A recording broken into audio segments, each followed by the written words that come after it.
Debate pa rin hanggang ngayon kung sino nga ba ang nagsimula ng gulo sa pagitan ng kolumnistang si Mon Tulfo at ng mag-asawang Claudine at Raymart Santiago.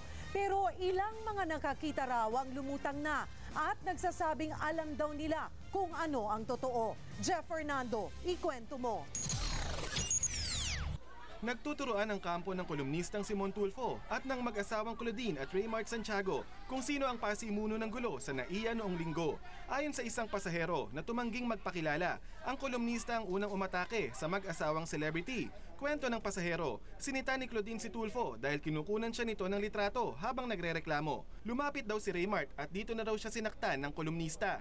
Nung mama, yung naka-gray, wanted to take the cellphone or the camera, bigla niyang sinuntok, parang inupakan, in a sort of martial arts style na parang jab-jab na parang gano'n. Nang lumapit daw si Claudine, siya naman ang sinipa ni Tulfo.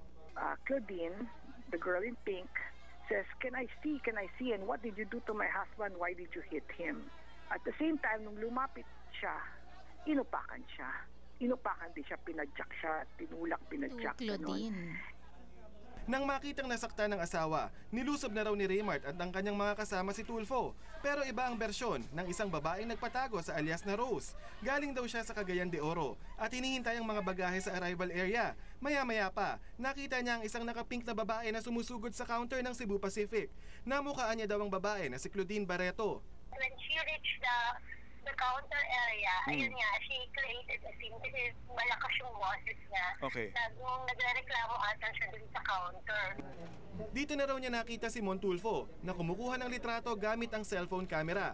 Nilapitan daw ito ng mag-asawa. Nang magkainitan na, nagsimula na rin daw kumuha ng litrato si Rose. Una raw umatake si Raymart pero nasa lag ito ni Mon. Tapos ang una ko nakita, may susuntok yung naka-gray dun sa naka-pink, pero hindi nga tinamaan, nasa lag nung naka-pink. Tatlong lalaki pa raw ang dumating at tumulong sa pagkuyog kay Tulfo. Nakita talaga namang pinagtulungan, kahit sino naman ang nakakita dun sa airport, talagang pinagtulungan naman siya talaga. Kwento pa ni Rose, nahirapan ng mga gwardiya na awatan ang pagkuyog kaya tumawag pa rin daw siya ng iba pang security. Nung nakita ko na yun, na nagkakagulo na, ang ginawa naman namin ng mga kasama namin, we called a guard at saka airport police to pacify nga yung nangyari. Yes. Nang dumating ng airport police, umalis na raw si Rose. Pero kung sakali raw nakakailanganin ang testimonya niya sa kaso, handa raw tumestigo si Rose para lumabas ang totoo. Jeff Fernando, News 5.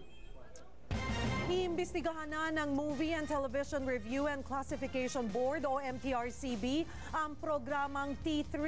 Posibleng nagkaroon daw ng paglabag ang programa sa May 7 airing nito kung kailan nagkomento ang mga anchor sa insidente ng pambubugbog sa kolumnistang si Mon Tulfo. Nagtakda ng pagdinig ang MTRCB at inendorso na ang usapin sa kapisanan ng broadcaster ng Pilipinas.